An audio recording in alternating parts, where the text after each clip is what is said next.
Mais moi, mon église, nous vous comptons parmi les personnes qui coûtent très cher dans nos vies. Et nous disons merci à Dieu pour la vie aussi de maman qui n'est pas ici. Que Dieu la bénisse pour ce qu'elle représente pour nous et pour la famille. Que le Seigneur Dieu vous bénisse. Alors aujourd'hui, je vais introduire. Et je vais essayer de placer un fondement de mon enseignement sur le verset de base. Je suis content de voir ma fille Sharon dans la salle. Elle a été avec moi en Afrique du Sud pendant plusieurs années. Et quand je vois qu'elle sert le Seigneur ici, ça nous fait du bien parce qu'elle est dans une bonne adresse. Alors je disais, pour la soirée d'aujourd'hui, je veux poser un fondement sur Josué chapitre 14 verset 12. À partir de demain, je vais maintenant aller dans la profondeur de l'enseignement. Mais aujourd'hui, nous prenons le verset que le Seigneur a inspiré au père de la maison. Au père de la maison. Josué chapitre 14 verset 12. Il est question de la réclamation de l'héritage de Josué. Quelqu'un peut dire Amen? Rappelez-vous, lorsqu'il était temps maintenant pour Moïse, il était temps pour lui maintenant d'espionner le territoire de la promesse. Il y a des gens qui sont allés explorer le territoire que Dieu leur avait promis. Et au retour, il y a eu deux rapports. Certains ont dit que dans ce pays-là vraiment est occupé par des géants. Et que nous ne serons pas entrés dans ce pays parce que nous sommes comme des sauterelles aux yeux des géants. Quelqu'un peut dire Amen? Et à partir de cela, un rapport opposé est sorti de la part de Josué et de Caleb.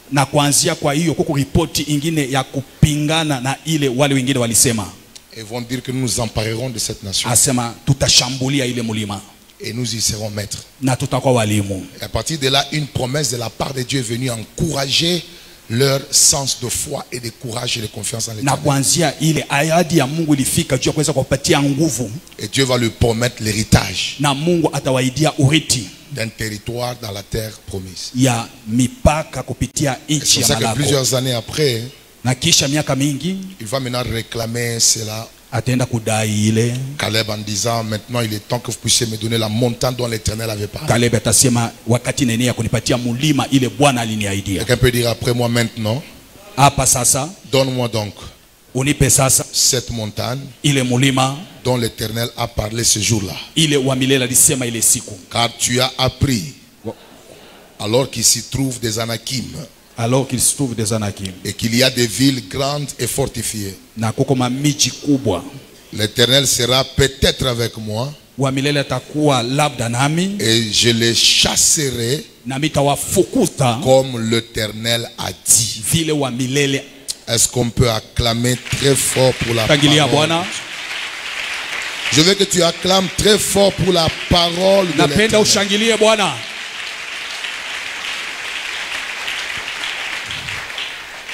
Alors, je voudrais vous donner le plan de mon enseignement. Aujourd'hui, nous allons exploiter 3 petits chapitres. Donc, nous allons, premièrement, parce que je vais enseigner sur l'impact de la communion avec la présence de Dieu dans le combat. Quelqu'un dit après moi l'impact de la communion avec la présence de Dieu dans le combat. Nous voulons simplement que chacun de vous comprenne quelle est la gloire et quelle est la puissance qui est attachée à la communion avec Dieu dans le domaine de la conquête ou du combat spirituel.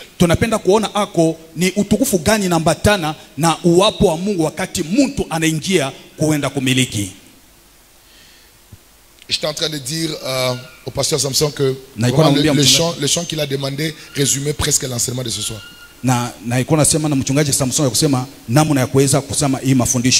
Et sur base de ce thème, comme je le disais, nous allons exploiter 3 petits chapitres. Premièrement, pour ceux qui écrivent, la définition de la communion avec la présence de Dieu. On y va. Nous voulons comprendre la profondeur de ce que signifie avoir une communion avec la présence de Dieu.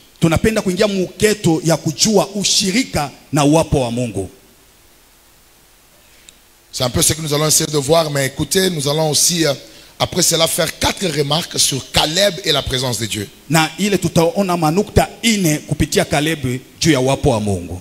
4 remarques sur Caleb et la présence de Dieu.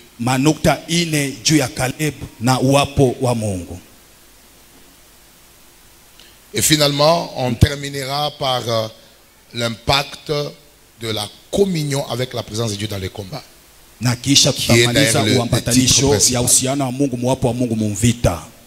Et le thème qui cadre ce programme, comme il a été annoncé, c'est donne-moi cette montagne. Mais aujourd'hui, je voudrais que nous puissions nous focaliser sur la gloire et la puissance qu'engendre la communion avec la présence de Dieu dans les domaines du combat ou de la quête.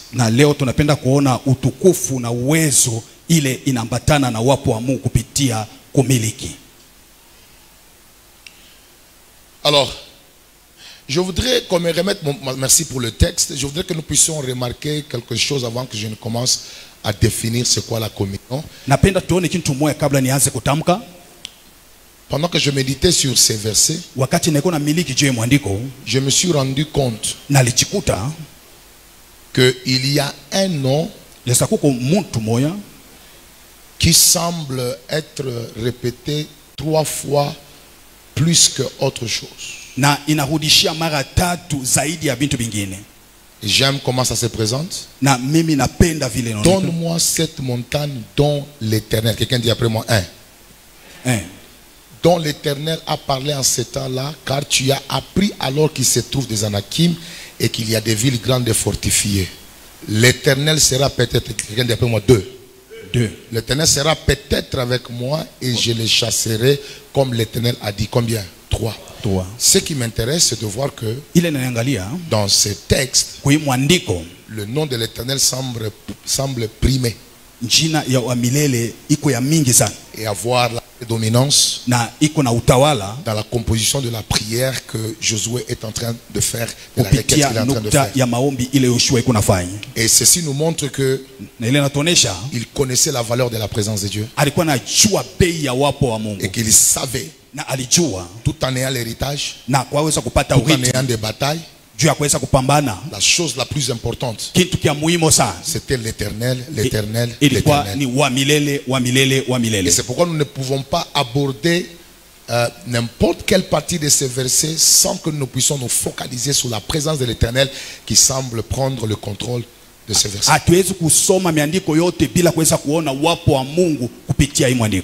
Alors, Église, je vais vous dire une chose. Dans le royaume, plus grand que la communion avec Dieu n'existe pas.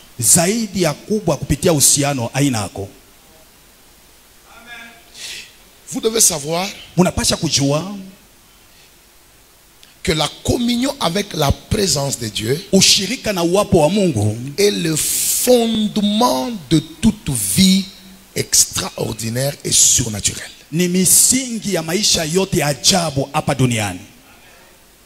Souvent, et spécialement nous qui opérons beaucoup dans le combat spirituel, dans la délivrance, nous avons souvent tendance à prôner plus les effets de la présence de Dieu que le fondement de la communion avec la présence de Dieu. Et c'est pourquoi je voudrais vraiment dans mon introduction prendre le temps d'enseigner l'église qu'est-ce que signifie la communion avec le Seigneur. On y va. La communion avec la présence de Dieu signifie vivre dans une relation vivante, intime, et continue avec lui. Voilà ce que signifie la communion avec la présence de Dieu. C'est vivre dans une relation vivante, intime. Et puis il faut ajouter continue, ininterrompu avec lui. Au-delà des simples moments ponctuels ou de manifestations visibles. Au-delà de simples moments ponctuels ou des manifestations visibles. Vous savez, il y a des gens, ils ont déjà conditionné leur communion avec le Seigneur à des moments spécifiques de leur vie. C'est-à-dire que s'il a prié le matin, il ne pourra prier que la nuit avant de dormir. Et s'il est en dehors de sa maison, même s'il est temps pour prier, il dira, ah, comme je ne suis pas à la maison, je vais attendre quand j'irai à la maison, c'est alors que je vais prier dans ma chambre. Mais vous oubliez qu'il y a des versets tels que prier en tout lieu. Parce que la communion avec le Seigneur ne doit pas être conditionnée à un lieu donné. Parce que Dieu veut que cette communion avec sa présence soit continue et ininterrompue. Et je voudrais dire à tout celui qui est venu ici ce soir, le Seigneur veut que ta communion avec lui s'amplifie et devienne plus profonde. Et je vais dire une chose pour ceux qui écrivent. La communion avec Dieu, ce n'est pas seulement sentir sa présence, mais c'est marcher, vivre et rester conscient de lui à chaque instant. Quelqu'un peut dire amen? Ce n'est pas seulement sentir la présence de Dieu. Parce que si vous bâtissez votre communion sur les sensations, le jour où vous ne les sentirez pas, vous croirez qu'il n'est pas là. Et je voudrais dire à l'église, Dieu à un certain moment ne se fait pas toujours sentir. Parce que parfois il peut sembler être absent parce qu'il veut développer ta conscience de sa présence. Alors tu ne dois pas conditionner ta communion avec le Seigneur juste parce que tu sens sa présence. Il y a des gens, c'est seulement quand la présence de Dieu vient à l'église et qu'une onction est descendue, que vous le voyez devenir spirituel. Mais quand cette présence n'est pas manifeste, ils sont insensibles comme si Dieu n'existait pas.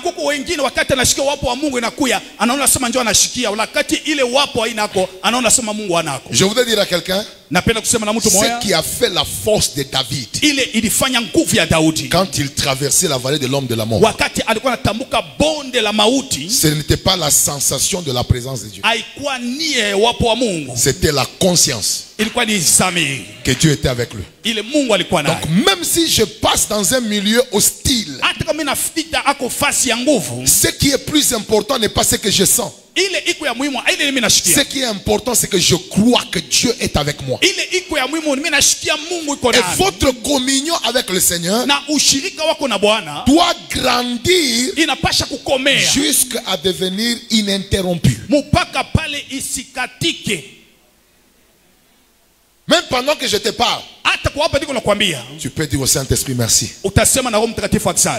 Tu peux dire au Saint-Esprit, ouvre-moi l'intelligence parce que j'aimerais bien comprendre ce qui se passe.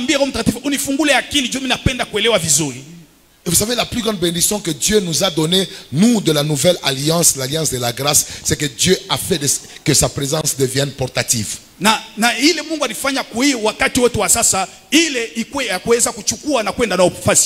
ne le portons pas comme le tabernacle. Mais cette présence est dans nos cœurs. Alors que tu peux communier avec lui même dans un endroit qui semble être difficile à prier, mais parce qu'il est à l'intérieur de toi, tu peux communier avec lui.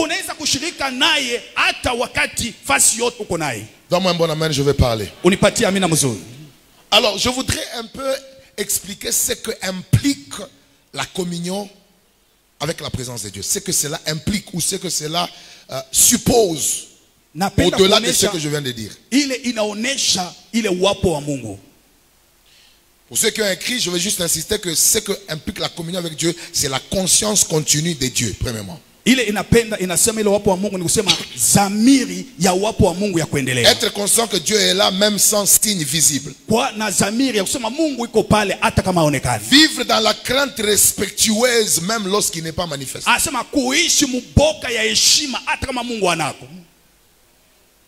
Quelqu'un veut dire amen? C'est ça la communion, c'est ce que ça implique. Même en dehors de l'église, je crains Dieu parce que je suis conscient qu'il est avec moi.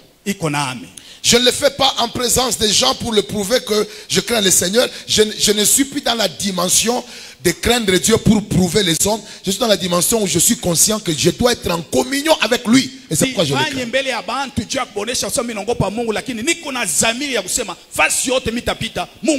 Mais attention, ça implique aussi la recherche constante de sa présence. Quand on parle de la communion avec Dieu, il est question de la recherche constante, c'est-à-dire désirer sa présence plus que tout. Désirer sa présence plus que quoi? Je vais dire une chose. Souvent, les gens qui servent dans nos églises et ceux qui font le ministère parfois public tombent dans le piège d'aimer le service plus que le Dieu qu'ils servent. Vous verrez des gens qui sont prêts à venir chanter devant, mais quand il est question de faire 3 jours de prière à sec pour chercher la présence de Dieu, les gens fuient. Vous verrez des prédicateurs de notre génération, il est prêt à monter sous la chair, essayer de prêcher et de parler aux gens, mais il n'a pas pu avoir le temps de rester avec celui qu'il prêche. Alors je vais vous dire une chose. Tout service que vous rendez à Dieu, tout en étant absent dans sa présence, sera toujours considéré comme une agitation. Demandez à Marthe. Marthe vous dira qu'elle était occupée à la cuisine en train de servir et de préparer Jésus pour le servir. Mais elle n'avait pas le temps de s'asseoir au pied pour désirer sa présence et communier. Et quand elle est venue dire à Jésus, mais dis un peu à Marie là de venir m'aider, Jésus va lui dire, tu vois ton service là, c'est vraiment une grande agitation. Et puis tu t'inquiètes pour des choses inutiles. C'est-à-dire qu'aucun service n'est accepté par Dieu lorsqu'il n'y a pas la communion avec les dieux que tu prétends servir. C'est pourquoi j'aimerais dire à l'église, nous devons retourner à cette soif constante de rechercher la communion avec la présence de Dieu. Bien, mais vous savez, ça m'étonne parfois lorsque les chrétiens qui ont goûté à des petites bénédictions se détachent de la présence de Dieu parce qu'ils prétendent avoir trouvé ce qu'ils cherchaient. Mais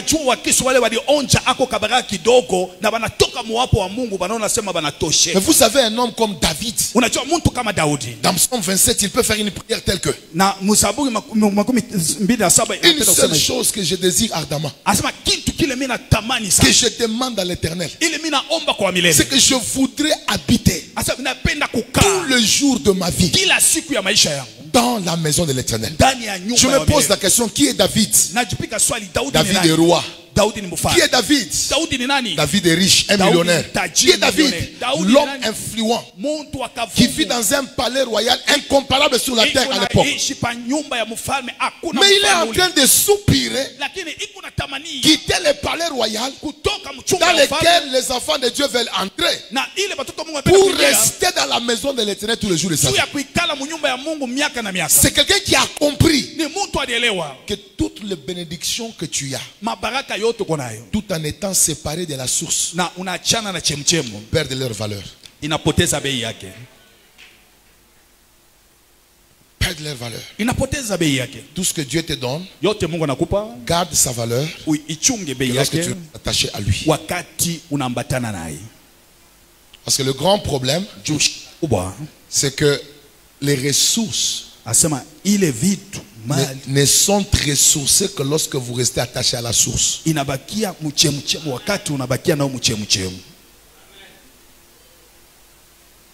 Et tout celui qui s'attache aux ressources, tout en étant déconnecté de la source, qui est Dieu, verra ses ressources sécher. C'est pourquoi vous verrez, quand Dieu vous donne quelque chose, et puis vous n'êtes plus attaché à sa présence, vous verrez cette chose-là sécher. Vous perdez la joie de la chose. Ou soit la chose vous quitte. Parce que vous ne pouvez alimenter tout ce que Dieu vous donne qu'en étant attaché à lui qui est la source.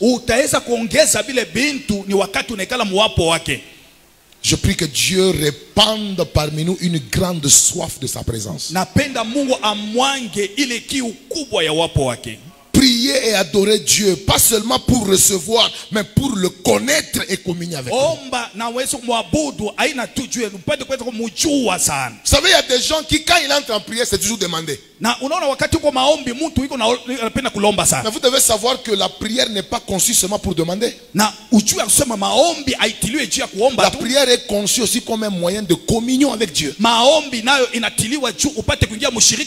C'est quelle femme qui, chaque fois qu'elle s'approche de son mari, la seule des choses à faire, c'est donne-moi, donne-moi, donne-moi. Et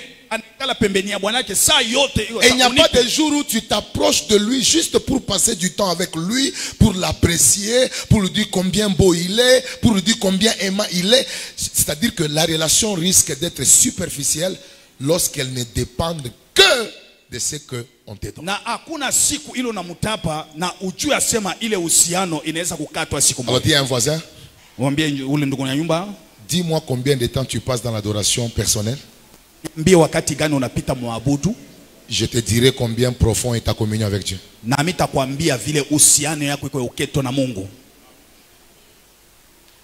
C'est facile de demander, mais c'est difficile d'adorer quand tout va mal. Mais je vois un homme qui avait une communion profonde avec Dieu. Il arrive devant la tombe de Lazare. Au lieu de commencer déjà à dire Lazare, sors, Seigneur, fais quelque chose. Il commence d'abord par la communion. Seigneur, je te loue de ce que tu m'exauces toujours. C'est-à-dire qu'il n'est pas pressé de montrer que je suis venu ici seulement pour qu'un miracle s'opère. Je suis venu ici parce que je reconnais ta bonté même dans les malheurs. Je prie que ta communion avec Dieu ne soit pas conditionnée seulement au moment de victoire, mais que ta communion avec Dieu reste constante même au milieu de l'adversité. Même devant la mort, Dieu reste bon. Dieu reste bon. Dis à quelqu'un, l'obéissance et la sanctification est un signe de communion. Et quand on parle de la communion avec Dieu, on parle de cette vie d'obéissance et de sanctification. Jean 14, 23 dit, si quelqu'un m'aime, il gardera ma parole. Garder ma parole signifie marcher dans l'obéissance, appliquer la parole. Alors vous marchez en communion avec Dieu lorsque vous vivez dans l'obéissance et la sanctification. Donne un bon amen. Et le dernier élément que je voulais vous donner, on sait que la communion avec Dieu implique, c'est l'échange profond. Dis après moi l'échange profond. L'échange profond, c'est-à-dire lui parler, l'écouter, recevoir sa vie, lui parler. Dans la communion avec le Seigneur, En fait, j'ai vu même que dans l'église, on a beaucoup de gens qui connaissent plus les prières de combat que les prières de communion. Ils connaissent toutes les phrases qu'il faut pour déstabiliser les autels. Celui qui vous parle des autels est un homme des autels. C'est un homme qui est dans la délivrance. Mais j'aimerais vous dire que la raison pour laquelle beaucoup de gens n'ont pas de grandes victoires, c'est parce qu'ils combattent sans communion. Le préalable dans les choses de Dieu et dans le domaine de la conquête, ce n'est pas la conquête, c'est d'abord l'esprit de communion avec Dieu. La raison pour laquelle le prophète Samson, moi, nous pouvons nous tenir ici, dégager l'onction, les vies sont délivrées sans trop de gymnastique, ce n'est pas parce que nous sommes extraordinaires, c'est simplement parce qu'il y a une communion que nous entretenons avec le ciel qui fait que des simples paroles peuvent se transformer en des canaux de puissance et de transformation. Ce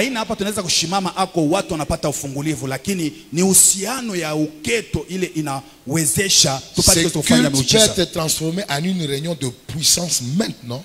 À cause de l'alliance que nous avons avec Dieu. Pourquoi est-ce que la Bible dit que l'esprit est soumis au prophète? C'est parce que quand Dieu oint un homme, il y a une mesure dans laquelle il permet à son onction d'opérer avec sa volonté. Il y a une mesure dans l'onction que Dieu donne à un homme. C'est vrai, ce sont des choses qui sont très sensibles parce que ça demande la maturité dans les choses de l'esprit. Mais c'est simplement pour dire, si nous n'avons pas beaucoup de résultats dans la vie des personnes qui combattent trop, c'est parce qu'ils n'ont pas de communion avec celui qui doit leur donner le pouvoir de combattre.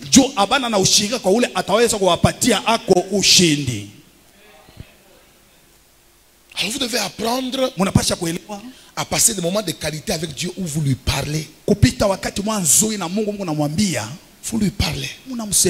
Tu n'es pas en train de combattre. On combat avec les démons, on ne combat pas avec Dieu. Tu parles avec Dieu. Seigneur, je te désire. Je sens que mon cœur commence à être vraiment enflé d'orgueil.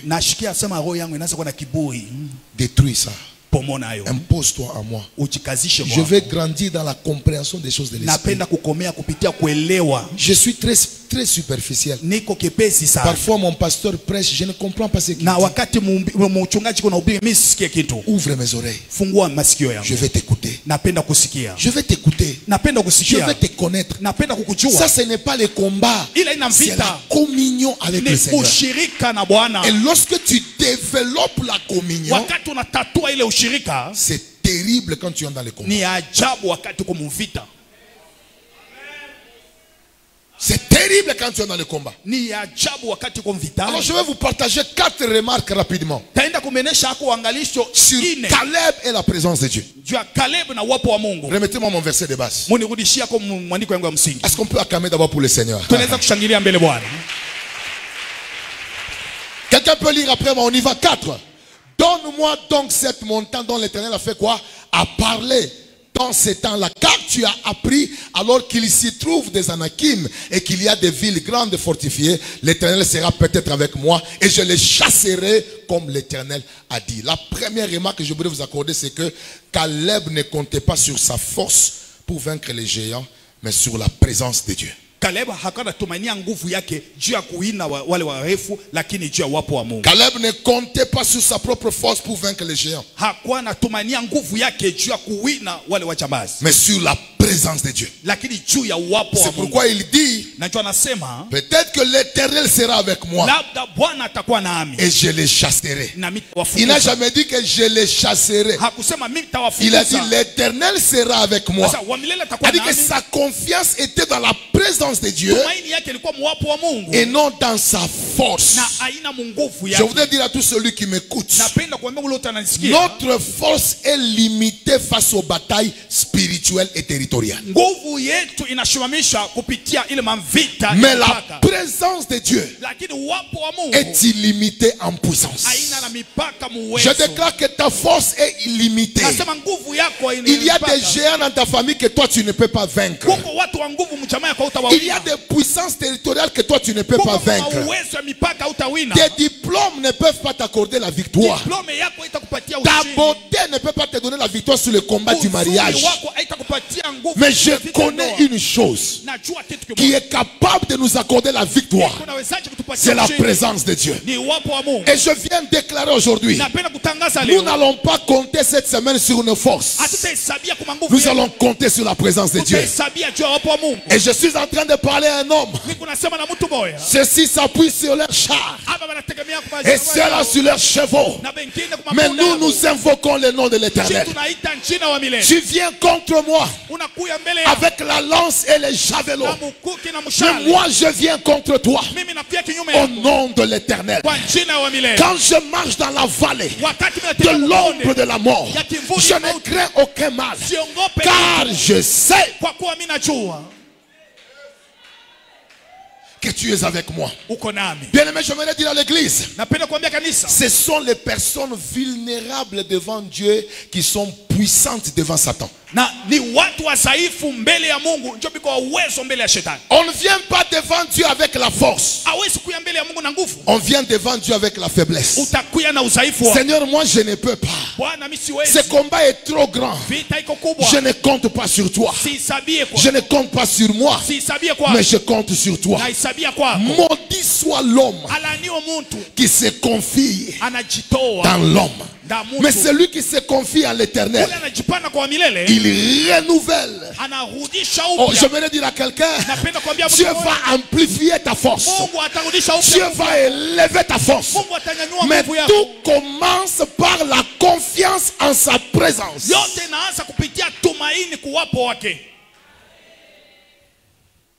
L'échec ne commence pas lorsque nous tombons, mais lorsque nous comptons sur notre propre force. Ce n'est pas lorsque tu échoues que l'échec a commencé. L'échec commence lorsque, avant de commencer même, tu es en train de compter sur ta beauté, ta force, tes oncles, tu comptes sur les relations. Lorsque tu comptes sur les choses naturelles, tu as déjà commencé à échouer. J'aimerais dire à un homme, à partir d'aujourd'hui, arrête de compter sur les hommes. Tu sais pourquoi tu es devenu rancunier envers plusieurs personnes? C'est parce que tu t'attends beaucoup aux hommes. Maintenant aujourd'hui, tout celui qui ne t'a pas aidé est devenu ton ennemi. Laisse les hommes tranquilles. Il y a une seule personne qui est capable de visiter ta vie, de te donner ce que tes parents ne peuvent pas te donner. C'est Jésus-Christ de Nazareth. Et le jour où Jésus arrive à la piscine de Bethesda, il pose la question au paralytique de 38 ans. Veux-tu être guéri? Écoutez la réponse des gens qui ne s'attendent qu'à l'aide des hommes. Oh, je n'ai personne.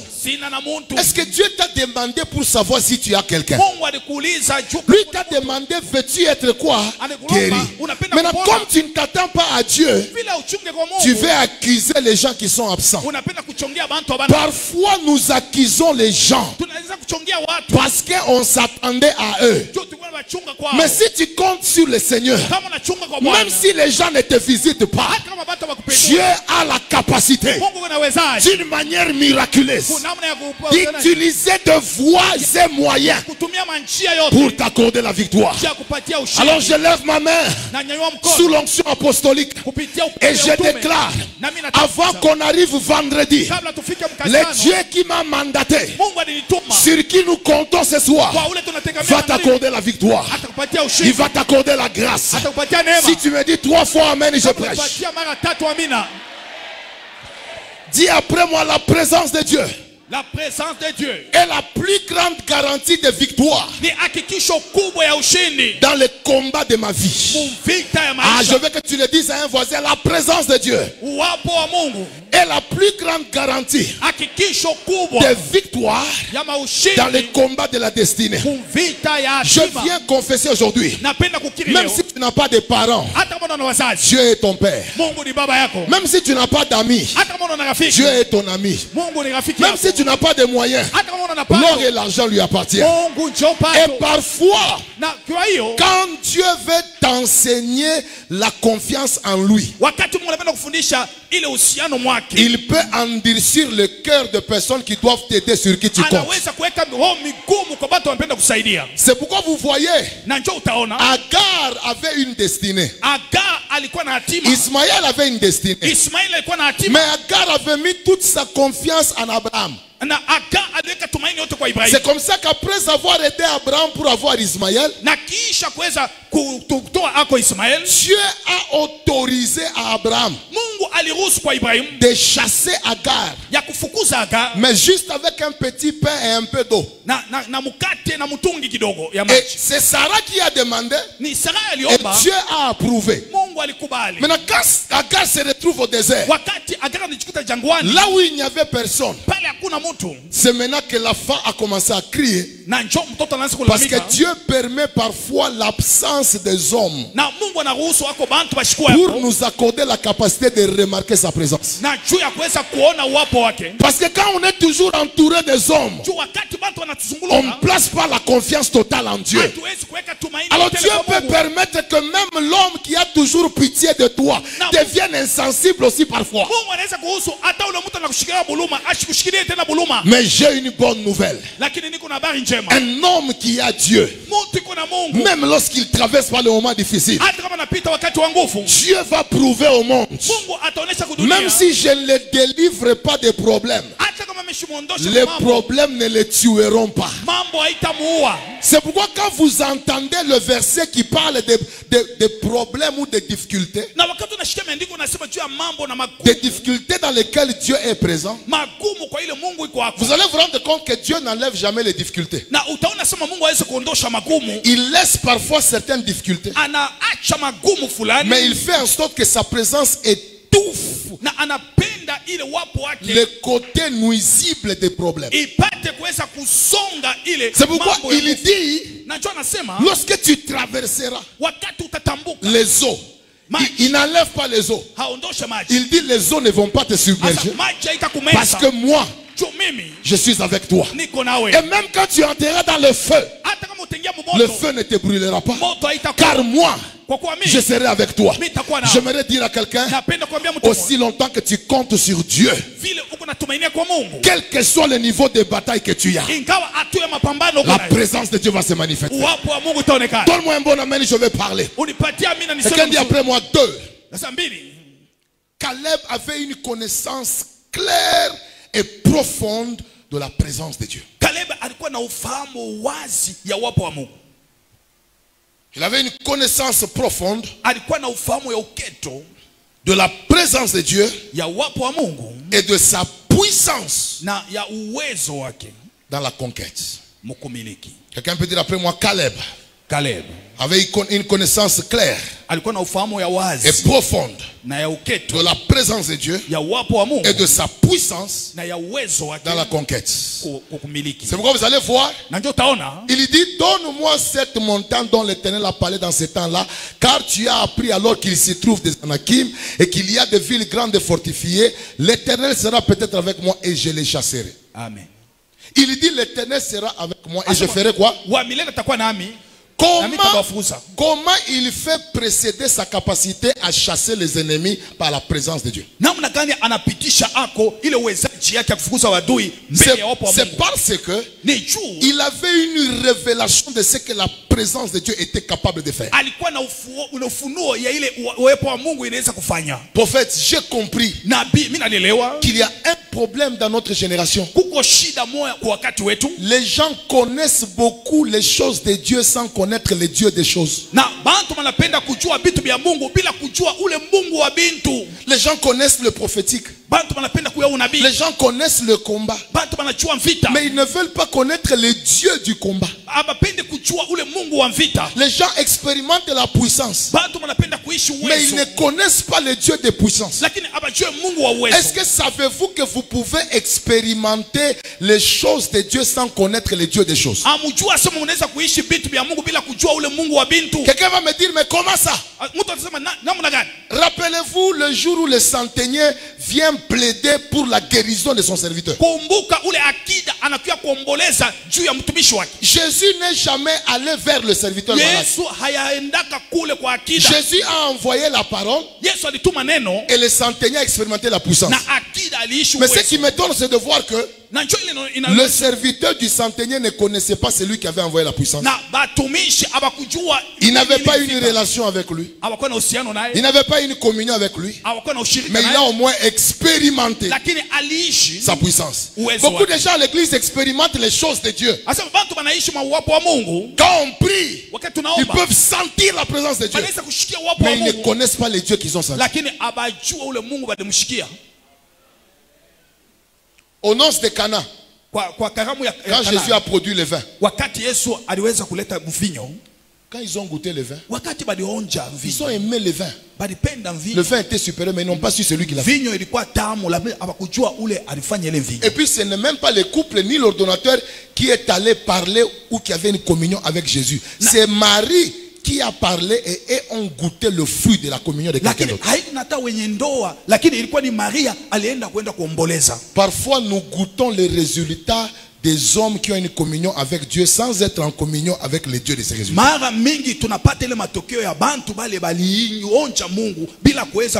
Ton pasteur peut prier ici. Dans sa communion avec Dieu, Dieu te donne une chose. Mais ce n'est pas parce que tu as reçu cette chose que tu es en communion avec le Dieu de ton pasteur. Et l'église doit chercher à connaître Dieu. Il faut connaître sa nature. Il faut connaître ses noms. Quand vous lisez la Bible, ce qui est fondamental pour vous, c'est de connaître d'abord Dieu.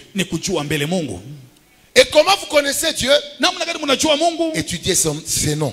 Parce que chaque nom de Dieu révèle sa nature. Étudiez le nom de Dieu. Priez avec le nom de Dieu. Pourquoi on l'appelle El Shaddai? Pourquoi on l'appelle Rapha? Pourquoi on l'appelle Dieu amour? Plus vous connaissez le nom de Dieu, plus vous connaissez Dieu. Et c'est dans la connaissance de Dieu que vous avez une foi authentique. Dis après moi, c'est la connaissance exacte de Dieu. Et claire, qui engendre une foi authentique et une véritable confiance en lui. Si vous ne connaissez pas Dieu, vous ne connaissez pas son caractère, vous aurez du mal à avoir une foi et une confiance authentique en lui. Même votre capacité de faire des exploits dépend du niveau de la connaissance que vous avez de Dieu.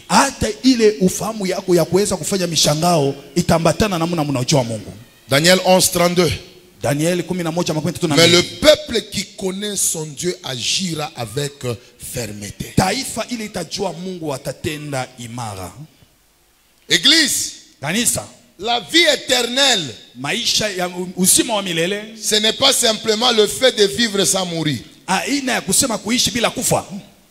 Mais la vie éternelle, c'est la connaissance de Dieu. C'est-à-dire que dès l'instant où tu commences à connaître le Seigneur, à développer une communion avec lui, c'est la vie éternelle que tu vis déjà.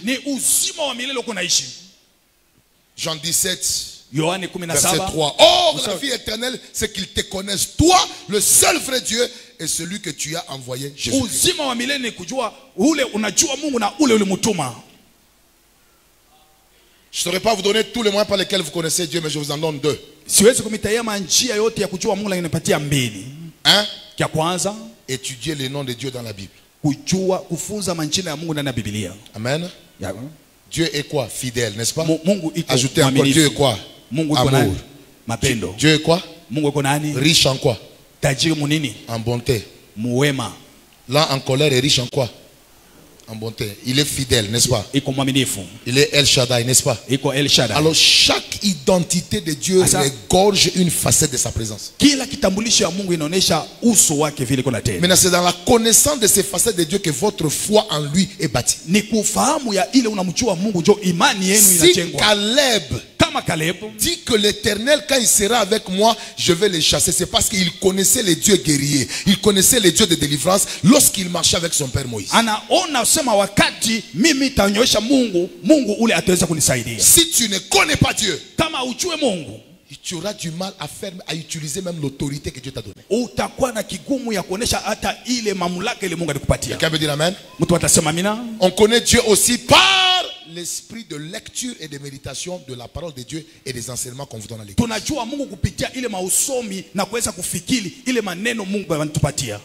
J'ai un problème avec le genre de ma génération. Nous sommes capables de passer 2 heures, 3 heures du temps en train de parler, en train de chatter.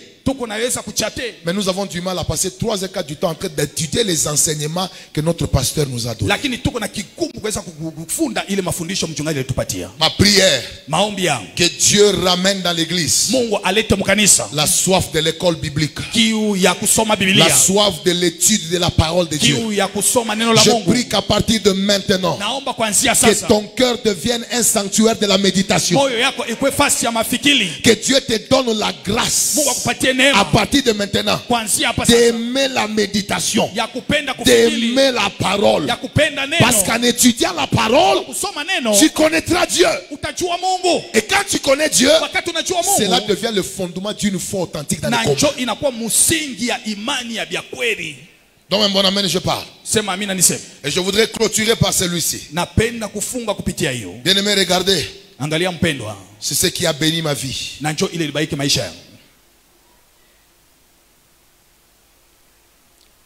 C'est que Caleb a compris. C'est par là que je voudrais clôturer. Que la présence de Dieu dans sa vie ne l'exemptait pas de sa responsabilité d'exercer son autorité.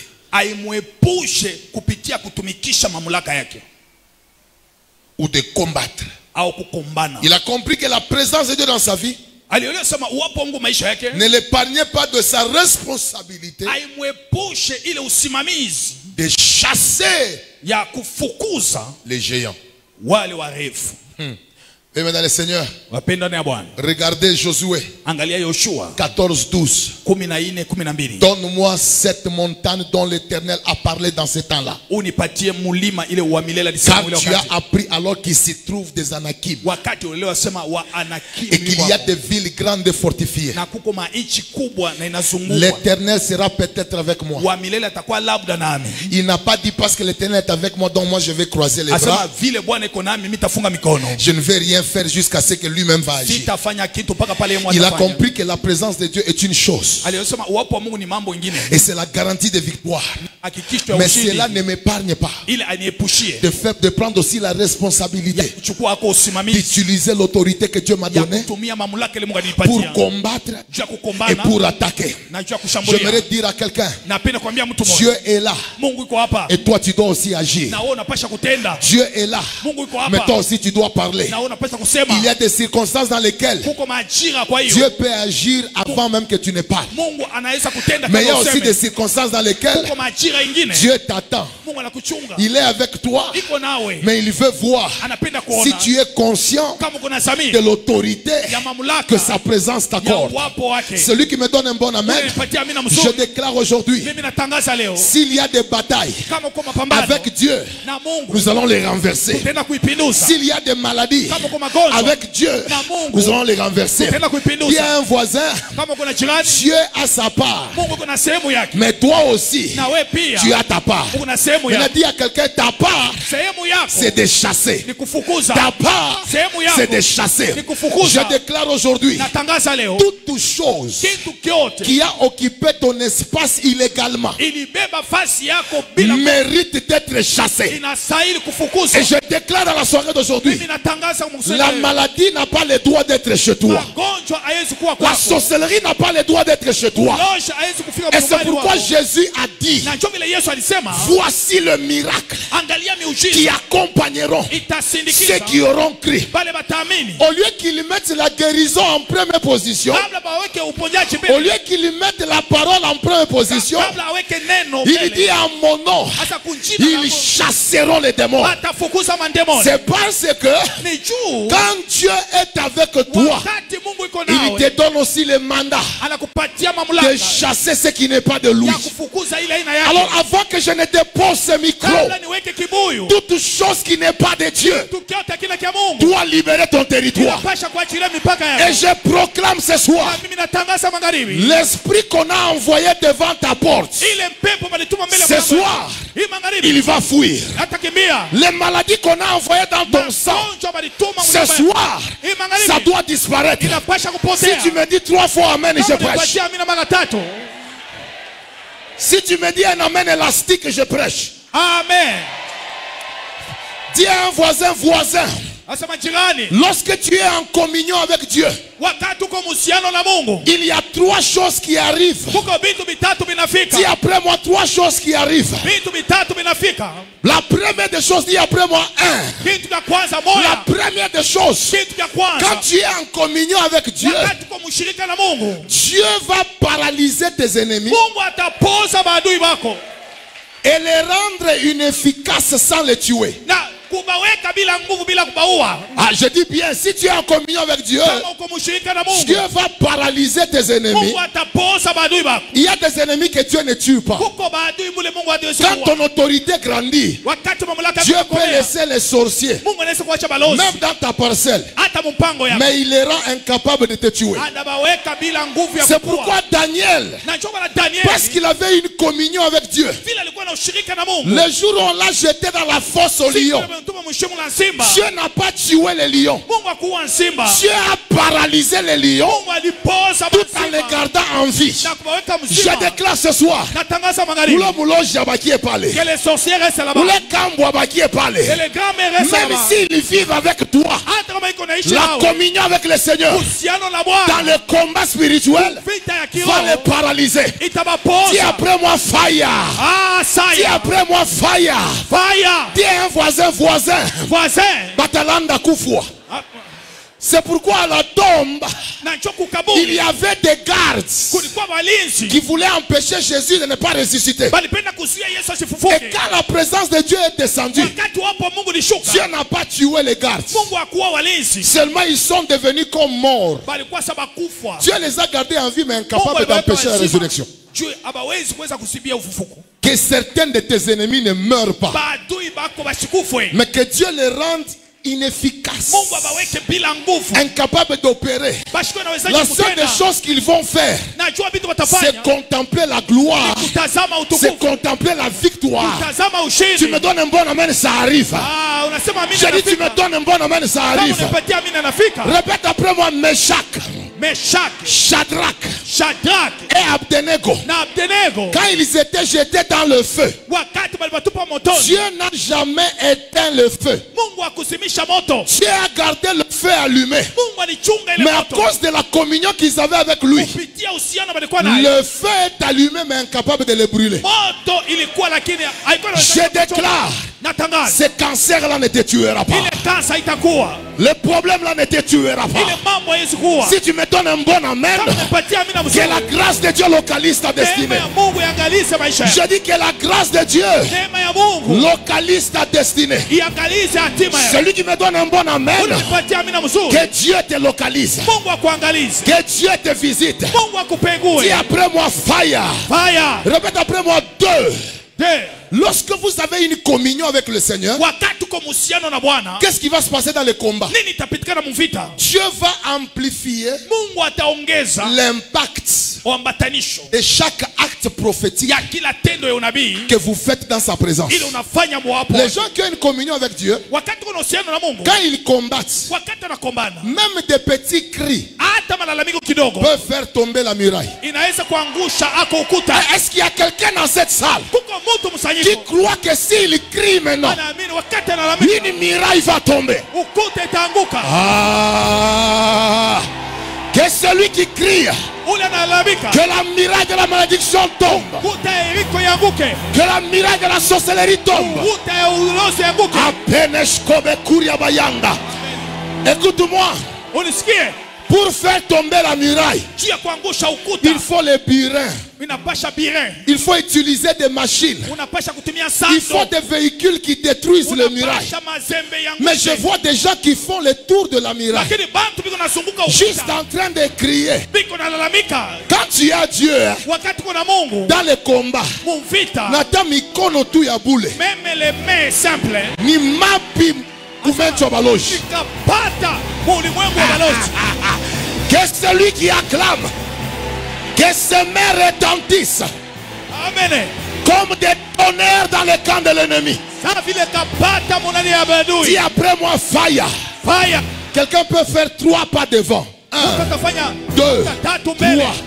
Les 4 lépreux, quand ils marchaient vers le camp des Assyriens, à cause de la présence de Dieu, Dieu a fait en sorte que leur pas soit comme le bruit des grands eaux.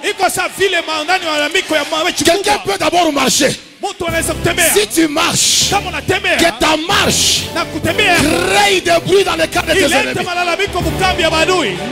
Dis après moi marcher. Dis après moi marcher. Je vous donnerai le pouvoir de marcher sur quoi? Dis après moi marcher.